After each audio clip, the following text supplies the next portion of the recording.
नज़ा के वक्त रोके महबूब, अगर सामने हुआ तो जान सोची निकल जाएगी।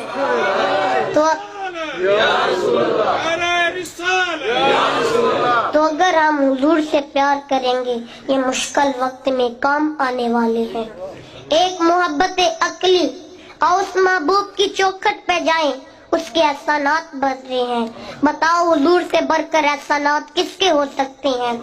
तुम जहन्नम के किनारे पर पहुंचे थे, किसने तुम्हें जन्नत की राहों पे डाला? जिंदगी का डब और सनीका किसने दिया? इसकी निगाहे फैज से सुरागे जिंदगी पाई, इसके दम से कायनात में उजाले हुए। किसी से इसलिए भी प्यार किया जाता है कि वो सोना भरा है। अगर ये दारिया है मोहब्बत का, तो जमाने के अंदर हुजूर से बढ़कर कोई हसी लाओ तो सही। लखा आए नबी जमाने ते, महबूबे खुदा जिया कोई नहीं। लखा सोने बन बन बैन देने, और दिखा के पा जिया कोई नहीं। अगर किसी के हुस्न की वजह से प्यार किया जाए, तो हुजूर से बढ़कर कोई हसी जमाने में कोई नहीं। मुख चंद बदर शाशानी है, मथे चमक दी लाल नूरानी है। काली जुल्फते आँख मस्तानी है, मामूर की मद भरी। हज़रत अबू हुरैरा से पूछे, वो कहते हैं आप पूछते हो 14वीं रात का चमकता हुआ चांद थे? फिर कहते हैं नहीं नहीं, हुजूर जैसा ना पहले देखा ना बाद में देखा। हजरत हसन बिन साबत बोले, देखते कैसे, किसी माँ ने जन्म दिया होता तो देख।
इसकी हुजूर आप मुझे जान से भी ज्यादा महबूब है। काला निया उमर का उमर अब काम बन गया। अब इतनी जल्दी कैसे कह दिया कि आप जान से भी ज्यादा महबूब है? सूफिया फरमाते हैं हुजूर की नजर भी तरबियत करती है, तो हुजूर की गुफ्तगू भी तरबियत करती है। कहा हुजूर मेरी तो यह कैफियत है कि आप जान से ज्यादा महबूब नहीं। हुजूर ने नजर उठा के देखा, ईमान का लेवन भर गया। अब फौरन दोबारा देखा, हुजूर जान से भी ज्यादा महबूब थे। हजरत अली मुर्तजा फरमाते हैं हुजूर हमें आहल से ज्यादा महबूब थे।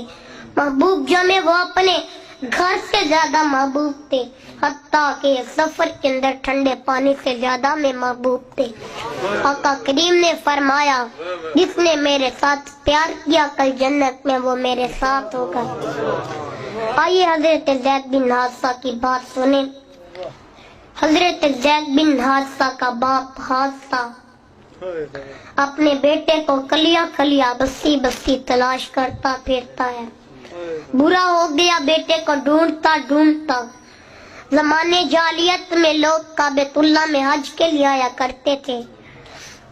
کوئی قافلہ ان کے علاقے سے آیا، پہچانا جا کے بتایا، حادثہ اور اس کا بھائی تھا، دونوں مکہ المکرمہ۔ ابھی حضور نے اعلان نبوت نہیں تھا فرمایا، کہا سنا ہے ہمارا بیٹا آپ کے پاس ہے، آپ ہم سے جو فدیہ لینا چاہیں ہم دے دیتے ہیں، آپ ہمارا بیٹا ہمیں دے دے۔ آقا کریم نے فرمایا، میں بیٹے کو بلاتا ہوں، اگر وہ تمہارے ساتھ جانا چاہے گا تو میں فدیہ نہیں لوں گا، اگر وہ نہ جانا چاہے تو میں فدیے کے لیے اس کو تمہارے ساتھ بھیج نہیں سکوں گا۔ وہ کہتے ہیں ٹھیک ہے، پتا تھا بیٹا آئے گا، بچھڑے ہوئے باپ کو دیکھے گا، لپٹ جائے گا اور میرے ساتھ دوانہ ہو جائے گا۔ جب حضرت زید بن حارثہ آئے، اپنے باپ کو دیکھا، پہچان لیا، محبت کی، باپ نے باہوں میں لیا اور خوب رویا، کہا زید ہمارے ساتھ چلو، کہا یہ در تو نہیں چھوڑ سکتا، یہ چوکھر تو نہیں چھوڑ سکتا، اور کہا ابا جی کبھی دل اداس ہو جائے تو ملنے آ جایا کرو، یہ چوکھر تو میں مر کے بھی نہیں چھوڑ سکتا، تمہاری زلف کے قیدی نرالی شان رکھتے ہیں، کبھی مانگا نہیں کرتے، آئی یا رسول اللہ۔ نعرہ تکبیر، نعرہ رسالت، نعرہ حیدری، عظمت و شان مصطفیٰ۔ کہا یہ چوکھر تو میں مر کے بھی نہیں چھوڑ سکتا۔ اب ان کے والد اور ان کے بھائی کا پریشان ہو گئے، یہ بیٹا ہے ہمارا نسب ہے اور کیا بول رہا ہے۔ کہا بیٹا تم کیا کہہ رہے ہو؟ کہا ابو اللہ کی قسم ماں باپ سے زیادہ پیار مجھے اس گود میں ملا ہے۔ تو جب حضور نے حضرت زید کی اس محبت کو دیکھا اور باہوں میں سمیٹتے ہوئے کہا لوگو آج کے بعد زید میرا بیٹا ہے، فرمایا میں اس کا وارث ہوں اور یہ میرا وارث ہے۔ جب حسن اس منظر کو دیکھا کہنے لگا اب مجھے پریشانی نہ ہوگی، گھر سے زیادہ محبت زید کو تو مصطفیٰ کی چوکھٹ پہ ہے۔ آفاق کے ہر ہر گوشے میں قرآن سنا کے دم لینا، اب رکنا نہیں، اب تھمنا نہیں، پھر دوست میں جا کے دم لینا۔ وآخر دعوانا ان الحمدللہ۔